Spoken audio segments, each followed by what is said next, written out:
지정의는 세 가지 심적 요소입니다. 주로 지성적인 사람들은 지적 능력인 지성으로 살고, 정적인 사람들은 느껴 일어나는 심정인 감정으로 살고, 의적인 사람들은 이루고자 하는 굳은 마음인 의지로 삽니다. 좀 더 깊이 살펴보면 그들 중 대다수는 이기심으로 살아가고 있습니다. 바람직한 생활은 지정의가 상황에 따라서 적절하게 복합적으로 작용하는 것입니다.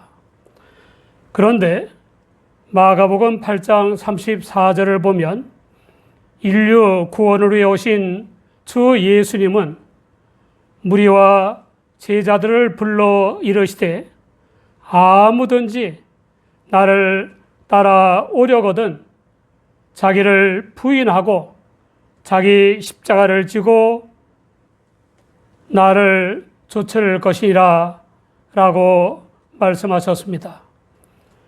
주 예수님을 믿는 신앙 생활을 하라는 것입니다. 지정의가 아닌 믿음으로 살라는 것입니다. 주 예수님 일행이 지나갈 때에 무화과 나무가 뿌리로부터 마른 것을 보았습니다. 전날까지도 잎이 무성했던 무화과 나무가 주 예수님의 저주를 받아 뿌리로부터 마른 것입니다. 마태복음 11장 14절을 보면 예수님이 이제부터 영원토록 사람이 내게서 열매를 따먹지 못하리라 라고 말씀하셨고 제자들이 들었습니다. 사랑의 주 예수님이 이런 말씀을 하실 수 있는가 하는 문제로 의견이 분분합니다. 감리교의 창시자인 웨슬리는 만물의 창조주시여 소유자시니가 한마디 말로 무수한 생물을 멸망시킨다고 해서, 그리고 그것이 이 중요한 교훈을 죽지 않는 한 영혼에게 더욱 깊이 새겨주는 것뿐이라고 해서 누가 비난할 수 있겠는가라고 주석했습니다. 주 예수님이 무화과 나무를 마르게 하신 것은 종교적 형식과 위선에 얽매인 유대교인들, 특히 예루살렘의 교권자들에 대한 심판을 상징하는 것입니다. 그들이 깨닫고 회개하고 믿어 구원받기를 원하신 것입니다. 주 예수님의 한마디에 마른 무화과 나무를 본 베드로가 생각나서 라피어 보소서 저주하신 무화과 나무가 말랐나이다 라고 했습니다.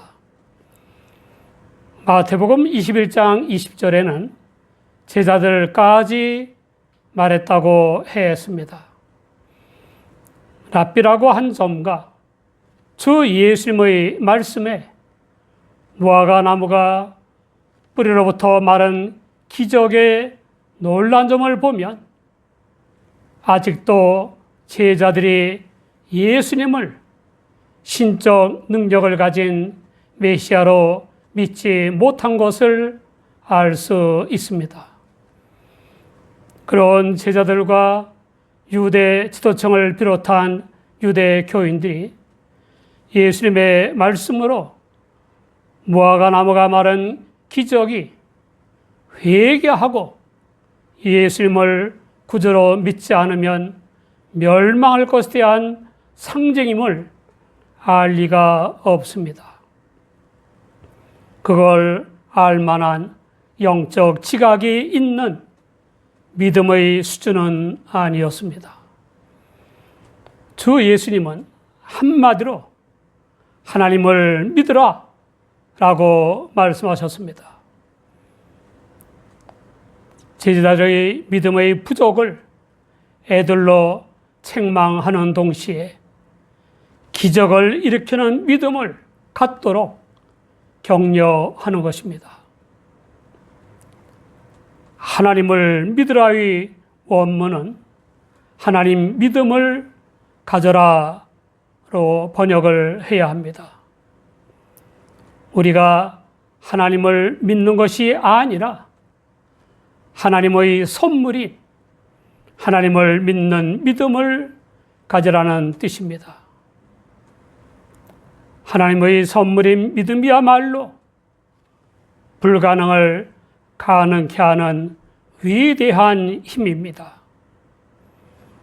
에베소 2장 8절을 보면 너희가 그 은혜를 인하여 믿음으로 말미암아 구원을 얻었나니 이것이 너희에게서 난 것이 아니요 하나님의 선물이라 라고 했습니다.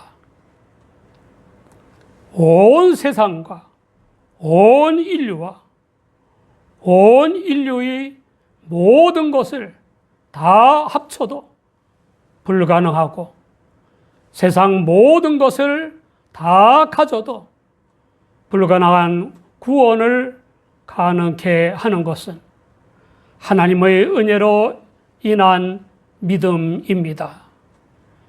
이 믿음은 지옥으로 끄는 죄의 사함과 중생과 자유와 평화와 성결한 삶과 영생의 구원을 얻는 유일한 방도입니다. 이 믿음의 위력에 대해 주 예수님은 내가 진실로 너희에게 이르노니 누구든지 이 산들어 들려 바다에 던져라 하며 그 말하는 것이 이룰 줄 믿고 마음에 의심치 아니하면 그대로 되리라 라고 하셨습니다. 유대인들은 산을 큰 장애물이나 곤란을 상징하는 것으로 이해했습니다. 스가랴 4장 7절을 보면 큰 산아 내가 무엇이냐 내가 스룹바벨 앞에서 평지가 되리라 라고 했습니다. 주 예수님의 취지는 불가능한 일이라도 이룰 줄 믿고 마음에 의심치 아니하면 그대로 된다는 것입니다. 사람의 신념과 의지와 능력을 의미하는 것이 아닙니다. 하나님의 선물인 믿음에 의한 기적의 성취를 의미하는 것입니다. 이 믿음은 하나님의 주도적인 뜻과 행위에 모든 것을 맡기고 따르는 생활로 드러나는 것입니다.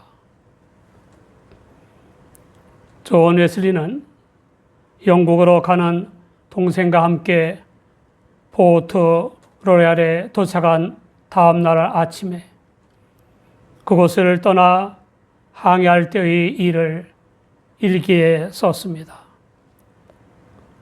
바람이 오후가 되면서 어찌나 강했던지 세인트 헬레나 해협의 어구를 막 지날 때에 나이가 제일 많은 선원이 소리쳤다.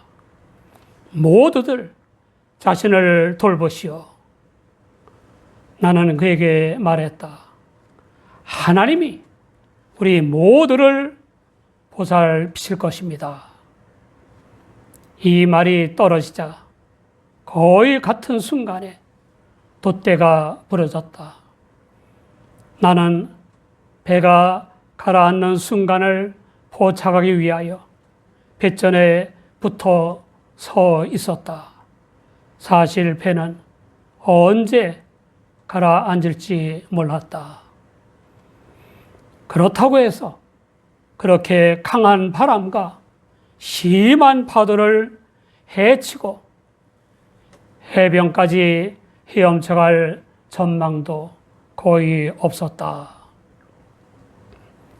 그러나 어찌하여 너는 믿음이 없느냐 하는 소리가 들렸다. 돛대가 떨어져 나아가는 순간에 두 사람이 그것을 붙잡아 작은 배로 끌어들였다. 다른 세 사람은 있는 힘을 다하여 노를 저었다. 하나님께서 바람과 바다를 향하여 명령하셨다. 그래서 1시간 후에 우리는 안전하게 육지에 닿았다. 기적을 체험케 하시는 하나님을 믿는 믿음이 있는 사람은 무엇이든지 기도하고 구하는 것은 받은 줄로 믿으라. 그리하면 너희에게 그대로 되리라 라는 주 예수님의 말씀을 이해할 수 있습니다. 무엇이든지는 죄악의 욕망이나 어리석은 소원을 포함한 모든 사람의 추구에 있어서 무제한을 의미하는 게 아닙니다. 무엇이든지는 하나님의 뜻에 의해 제한되는 것입니다. 사랑과 진리와 의와 지혜와 전능의 하나님께 기도하고 구하는 것과 직결되는 것입니다. 기도는 하나님께 대한 전적인 신뢰인 믿음의 표현이고 하나님의 뜻에 자기 뜻을 맞춰 실현되기를 간구하는 것입니다. 따라서 이런 기도는 받은 줄로 믿어도 되는 것입니다. 하나님께서는 반드시 믿음의 기도대로 되게 해 주십니다. 어느 일본 수상이 외국 회사로부터 엄청난 뇌물을 받아서 낙마했다는 뉴스를 시청한 적이 있고, 중국에서 서열이 높은 사람들이 음란한 행실과 엄청난 뇌물 수수로 당국의 수사를 받고 있다는 뉴스를 시청한 적이 있습니다. 어느 나라나 성상납과 뇌물을 바친 사람들의 믿음이 보통이 넘습니다. 그 찬란 권력자들이 봐줄지 안 봐줄지, 엄청난 일감을 줄지 안 줄지, 어마어마하게 값비싼 비행기나 전투기를 사줄지 안 사줄지 어떻게 믿고 성과 돈을 상납하는지 궁금합니다. 하나님의 선물이 믿음이 아닌 죄악과 탐욕에서 나는 인간적인 믿음도 대단합니다. 설날을 맞을 때마다 설날에만 빛나는 믿음이기는 하지만 아이들의 믿음도 대단하다는 생각을 하곤 합니다. 집집마다 아이들이 앞다투어 가면서 집안 어른들에게 열심히 세배를 하는데 세뱃돈을 줄 것을 믿어도 될까 하는 고민 같은 것은 아예 없습니다.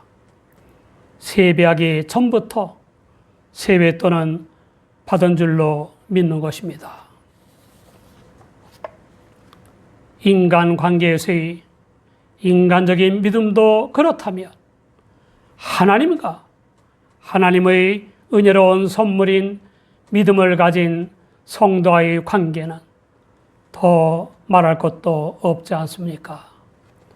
구원은 물론 생사화복과 흥망성쇠를 주관하시는 하나님께서 하나님의 자녀들에게 필요한 것을 안 주실 리가 없지 않습니까?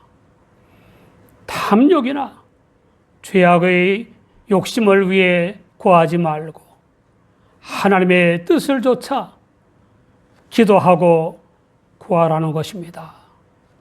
그대로 받은 줄로 믿으라는 것입니다. 기도 중 기도는 사랑으로서 역사하는 믿음에서 나오는 것입니다. 이와 같은 하나님의 시혜와 신앙인의 기도라는 놀랍고 신비한 관계를 파괴하는 결정적인 요소가 바로 죄악입니다. 죄악이란 인간관계를 파괴하는 것이기도 합니다. 바람직한 신인관계와 바람직한 인간관계를 회복하는 길은 저지른 죄악을 회개하는 것이고 회개한 사람을 용서하는 것입니다. 예수님은 서서 기도할 때 아무에게나 혐의가 있거든 용서하라. 그리하여야 하늘에 계신 너희 아버지도 너희 허물을 사하여 주시리라 라고 말씀하셨습니다. 인류의 죄 사함을 위한 대속제물로 오신 구주로서의 선언입니다. 죄 사함의 구원을 받은 성도가 죄악으로 인해 적대 관계에 있는 사람을 용서하면 하나님 아버지께서도 그의 허물을 사해 주신다는 것입니다. 용서의 혜택은 회개하지 않는 사람에게는 해당되지 않는 것입니다. 전체주의나 공산주의 독자들처럼 침략이 아니라고 우기는 사람들은 용서의 필요성을 느끼지 않기 때문입니다. 사랑하는 여러분, 사람은 지정의로 살아가는 것입니다. 그런데 주 예수님은 그런 자기를 부인하고 자기 십자가를 지고 당신을 따르라고 하셨습니다. 믿음으로 살라는 것입니다. 하나님의 은혜로 성령을 조차 주 예수님을 믿는 믿음은 죄 사함과 중생과 자유와 평화와 성결한 삶과 영생의 구원을 얻게 하는 것입니다. 그 하나님의 선물인 믿음은 사람의 판단으로는 불가능한 것을 가능케 하는 위력이 있습니다. 그러므로 하나님의 뜻을 따라서 기도하고 구하는 것은 받은 줄로 믿어야 합니다. 하나님의 시혜와 신앙인의 기도라는 놀랍고 신비한 관계와 인간 관계를 파괴하는 것은 죄악입니다. 신인 관계와 인간 관계를 회복하는 길은 용서입니다. 용서의 혜택은 죄를 회개하고 믿는 사람에게 해당되는 것입니다.